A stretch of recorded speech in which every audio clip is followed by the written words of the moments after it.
I am host and owner for UWA and GM for UWA Vicious Beings, the flagship show on Saturdays starting November 17th. And with me today on the panel, first off, we have my co-owner, GM for Dojo Diligence, Travis. What's going on, bud?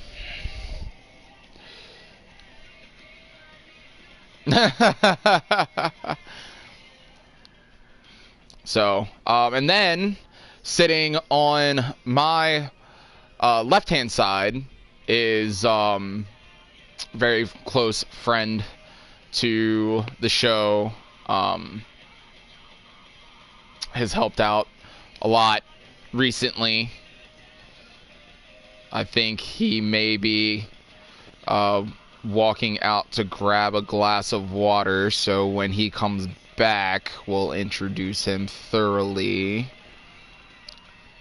Or introduce him properly, I should say. Thoroughly. Fucking stupid. One sec.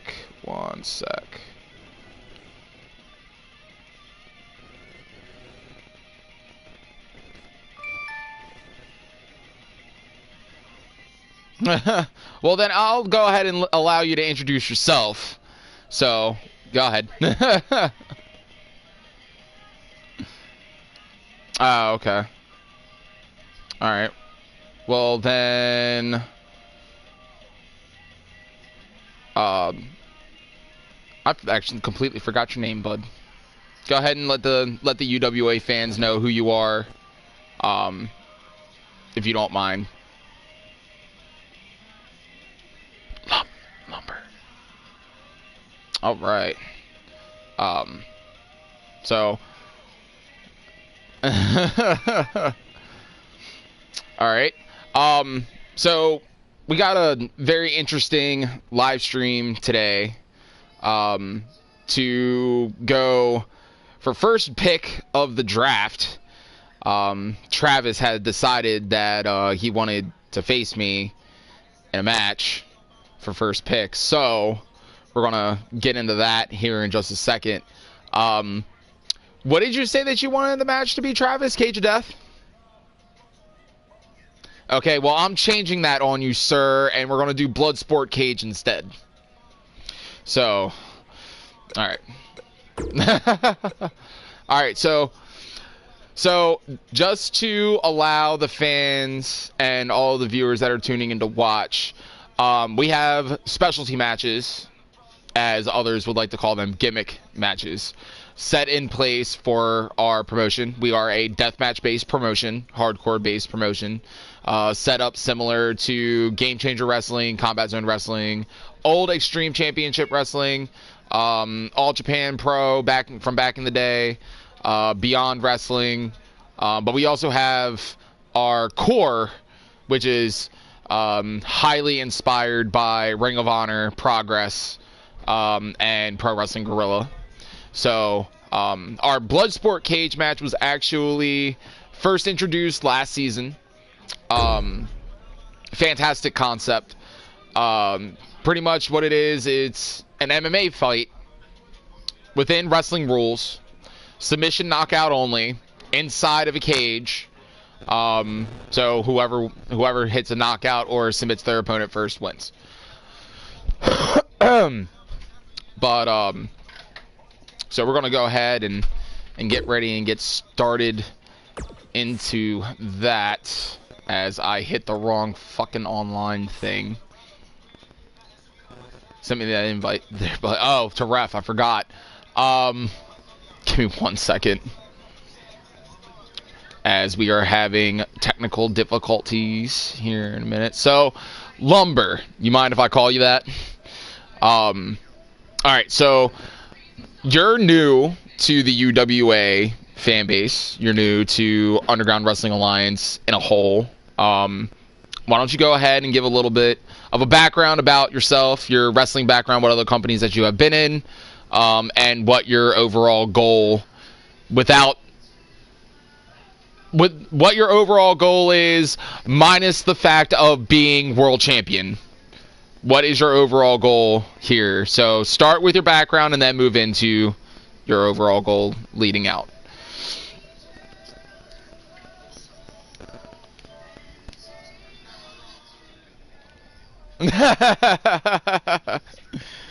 Look, man, we throw people on the spot here, so you gotta...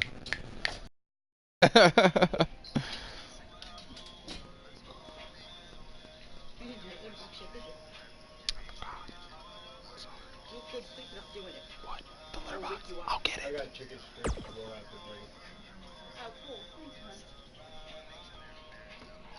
Hey.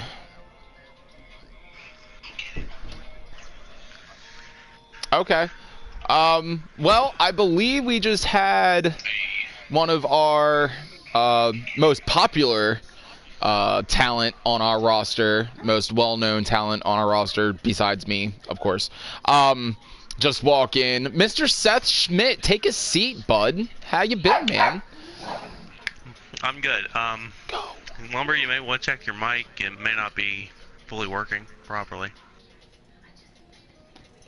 Yeah, we tend to have voice. Yeah, we tend to have technical difficulties a lot happen here.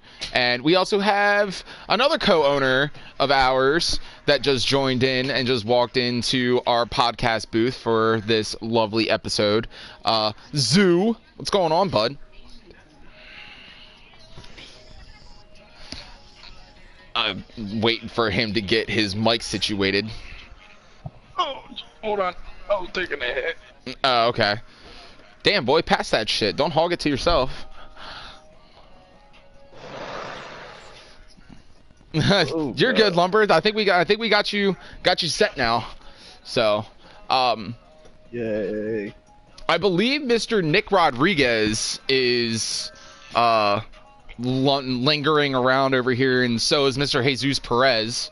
So we're gonna actually get them to try and come into the podcast booth before we go ahead and get this thing fully underway. We want to try and get everybody in all at once, and not have to worry about other people being like, hey, I'm coming through the office. Can I join in on the draft podcast? Boy, I'm gonna beat your fucking ass. So, but yeah, we're going to get Jesus in here, and then let's go ahead and get Mr. Nick Rodriguez, try and get them in here.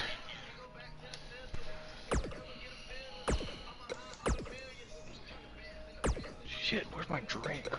Oh, balls. And you guys get to see the new arena also.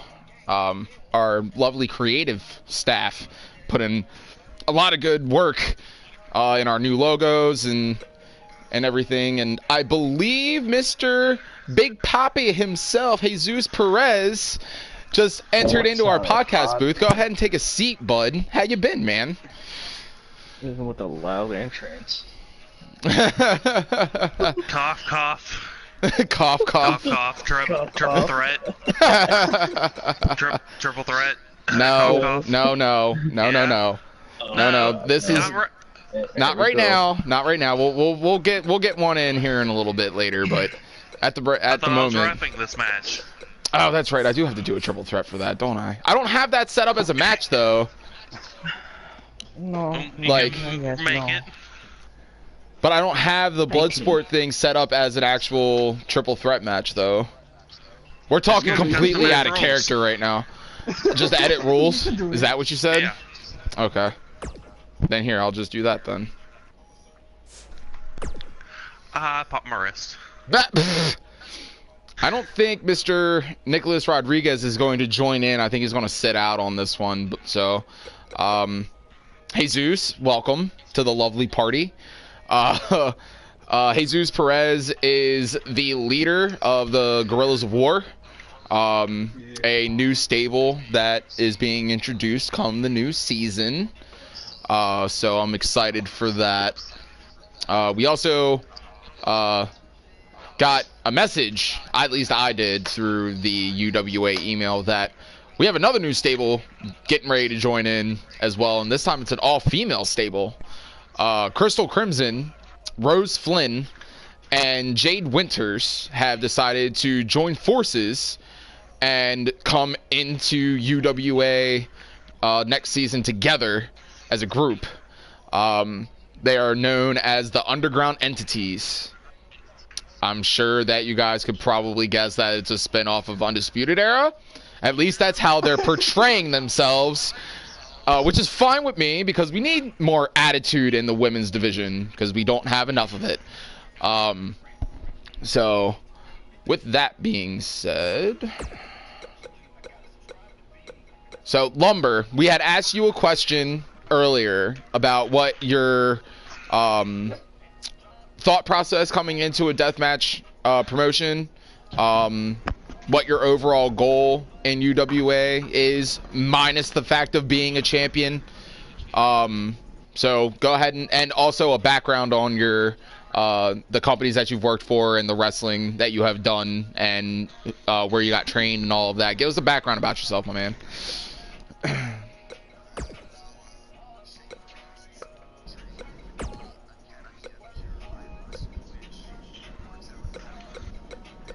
I've heard of them. Yeah, I've heard of them. They're very, very hardcore, given the pun. Sorry for the pun, but a very hardcore academy. I have been through those doors before. If I remember correctly, weren't you trained by Tommy Dreamer and Sandman through them? That's what I thought. I know that Sandman runs the school, but I know Tommy Dreamer is a co-trainer there, a co-coach there. So,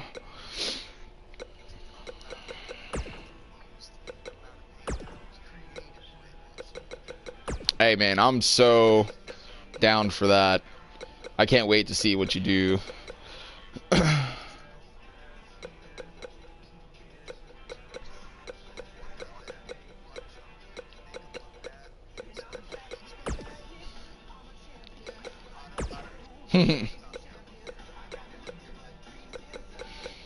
All right, so last year we had an all-black cage that was graciously given to us from WWE, which they had acquired from WCW, and they allowed us to rent it. Unfortunately, Triple H and I had some words, and we're not allowed to use said cage anymore. So we had our creative team build us a cage, and we call it the Scrap Trap cage. So you'll see this as our Bloodsport cage and steel cage matches. It's rusty. There's barbed wire attached to it. Dried blood from things that I don't want to know. I don't ask questions. I just allow our creative team to do as they wish. So I'm excited to see exactly what we have in store for our new cage. Isn't one side of the cage old prison fence? I don't want to talk about it. I don't want to talk about it. I don't want to ask questions. Whatever our creative team decided that they were going to do for a cage, I let them do whatever the fuck they wanted to do. I just told them to get it done. So...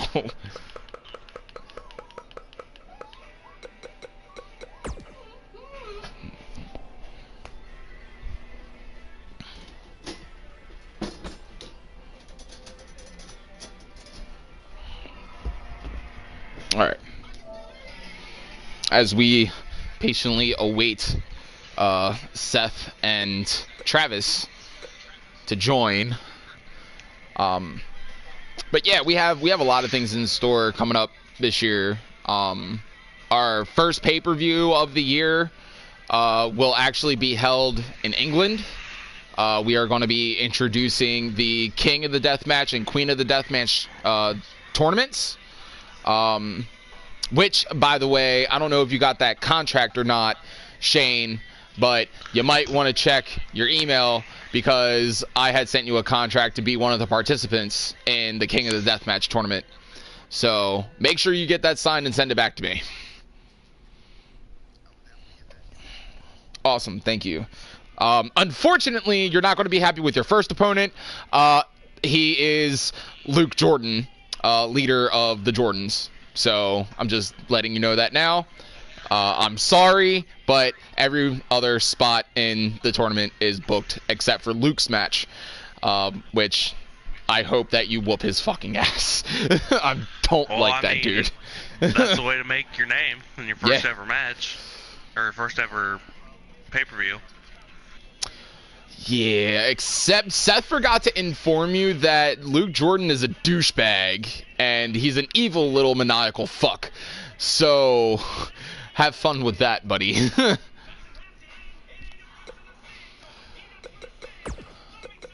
I'm just saying, it's not going to be a walk in the park.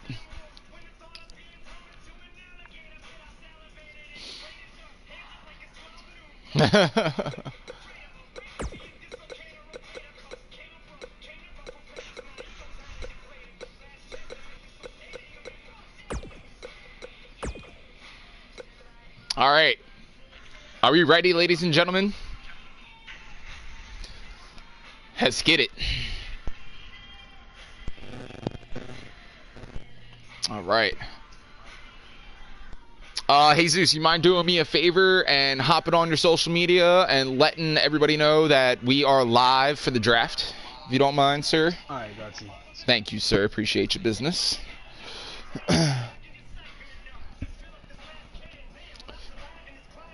As before I make my entrance down to the ring, I'm going to hit this bow.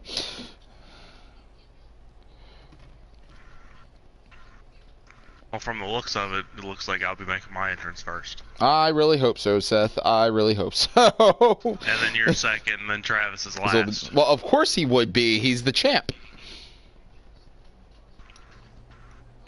For now. Yeah, for now. Until Mike Storm takes that shit away from him. That is true. I forgot. We did turn it into a fatal four-way. I know, Seth, I love you, but my money's on Mike. Sorry. Oh, no, that's right. It's you, Seth, Christian Maniac, and who was the other person that we put in there? Oh, that's right, Diego Riley. Seth, you get to share the ring, a UWA ring again with your best buddy in the whole wide world. Again? Again. First. No, I thought you guys fought, and oh, that's right, that was BCW. I forgot about that. Yeah, I was about to say, the only people I faced in UWA was fucking I can only remember his fucking name. Who was it? I think it was the kid the person that made tap out in like 2 minutes. Oh, who was that? I can't remember who that was. Oh yeah, that's right. I forgot. And here comes Mr. Seth Schmidt. I dig the fucking mask, bro. It's tight. You may be seeing a lot of this. That's good. The masks. I like the mask. Making his way to the ring from Hollywood, Florida. All right, so Nicholas is Mr. Nicholas Rodriguez is on his way to the podcast station. Here we go, guys. The triple threat match we've all been waiting for. He said he'll be here soon. You get to see these superstars, so our special guest referee for the evening, evening, Mr. Seth Schmidt.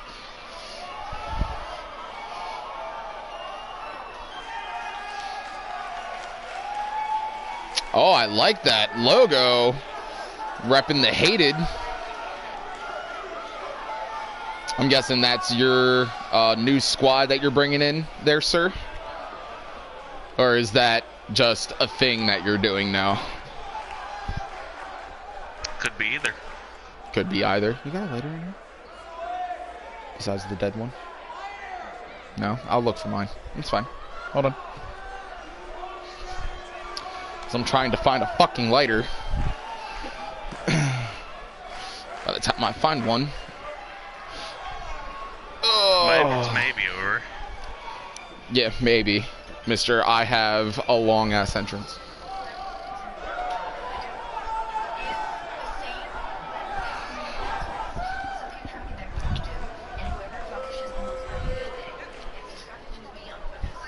You just chose a random one? He's done yet? Yeah, it's finally done. Oh, okay. Well, here I come, guys. Howdy doody. And from Delaware, weighing in at How you doing? 220 pounds, young blood, Chris Malenko. Yeah, buddy. Nice tattoos. Wonder where you got them. Your lovely tattoo artist. Oh, best tattoo artist. That's what I've heard. Well, obviously, have you Byron, seen what's shit the he game does? plan for these superstars heading into this triple threat I feel match? bad. Michael, a lot of times you'll see a competitor lurking in the weeds, just waiting for the right time to strike. But knowing these two Because it's a mix superstars the between way I a do, male and I don't a see any of a them male standing does some by idly tattoos here and a female tonight. does some other tattoos. So As I'm it's a mix of dying, what I'm they okay. do. All right. Shit. Which, by the way, Jade and Crystal had made a trip out to Chicago to go visit your tattoo artists, and Jade got some work done, and it's fantastic, like usual. So, Nice fist. yeah, well, you know. He said fist. Covered in ink, boy. That back piece looks fresh, like decently That fresh. piece is fucking Like, nice. just recently done. Yeah, it was just recently done. I'd have to say maybe a few days ago. Which I really shouldn't be in the ring right now, because I should be letting it heal, but, you know, it is what it is. Right. No pain, no gain. I get out and train every time I get a new tattoo. Yeah, that's what I Fucking wear it out. tend to do, too. Nothing better than healing a tattoo than smacking around a little bit. Oh, shit.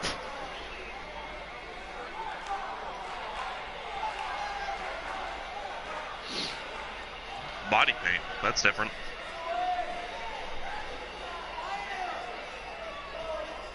Hmm.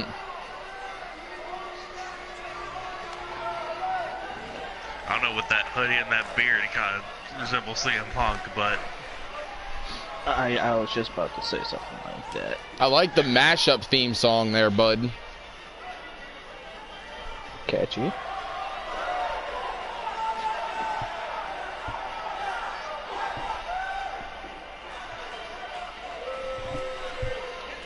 Well, as Travis makes his long-ass entrance to the ring.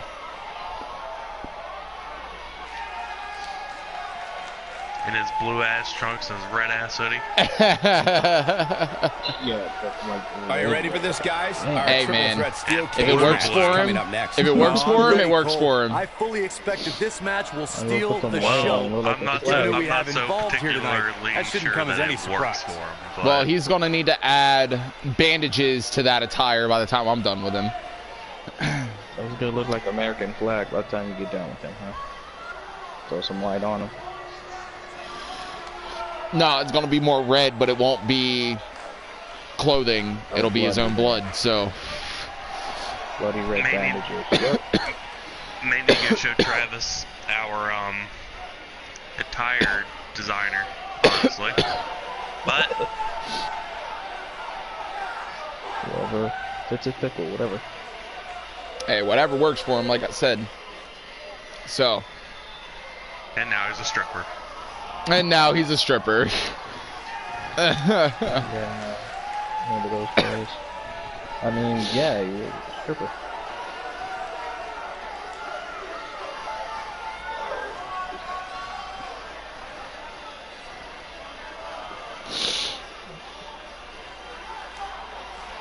Give me 1 second. One. Well, let's wait for the referee to get his shit together. This is it. triple threat action here. And I wouldn't at all be surprised if this match stole the show here tonight.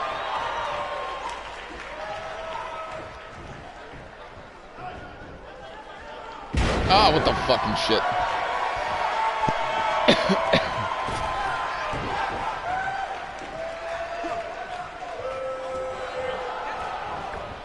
Look at this. Oh, very nicely done.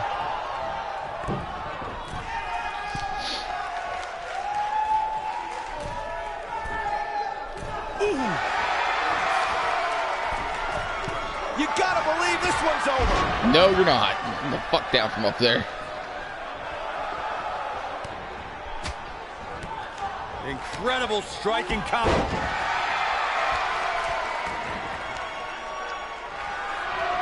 Submission!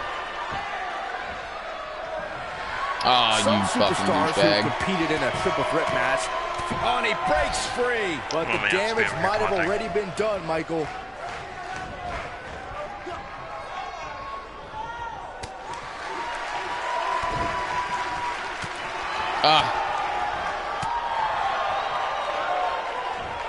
The human body can only absorb so much of that. He's starting to stumble here.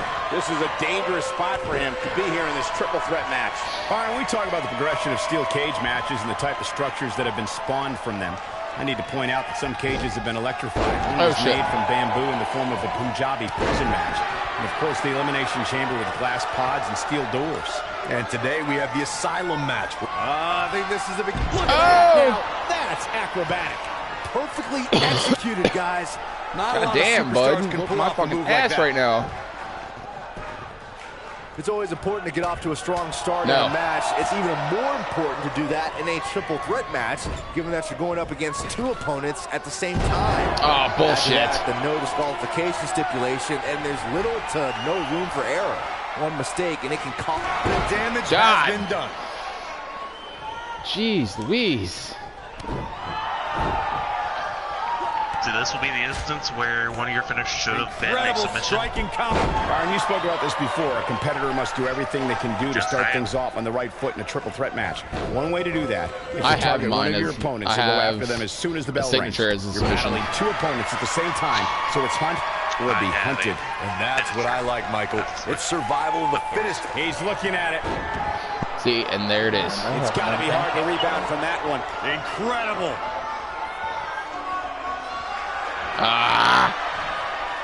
Fucking draining your stamina there, Travis. Whoa, he works his way out. A bit of a Houdini job. Come the fuck on.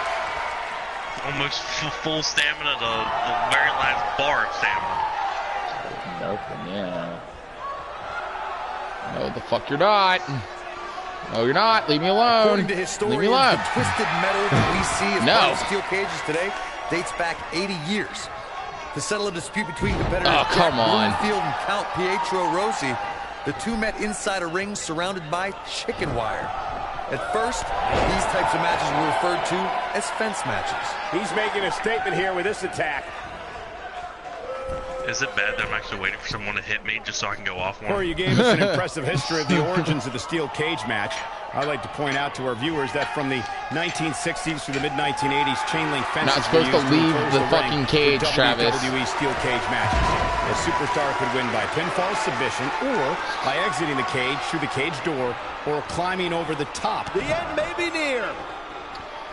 And Travis, I'm sorry to tell you, bud, but you have been possessed. Moves. Is it enough to end this match? Hey, and Mr. Nicholas Rodriguez has finally joined us. Big that lands. But he's got to well, maybe not. That ought to be worrying about long-term injuries for sure. Thought he was there. Guess not. Uh-oh. Oh, you fucking dick. There must be serious injuries. Looks familiar. This Looks like a finisher that somebody knows. You have to possess a different type of focus to punish an opponent. Okay. What a triple threat match. All right, so I was hoping one of you fucking hit me. So well, I can just go off. since Travis won, Travis gets first pick in the draft. So now we're actually going to get this shit started.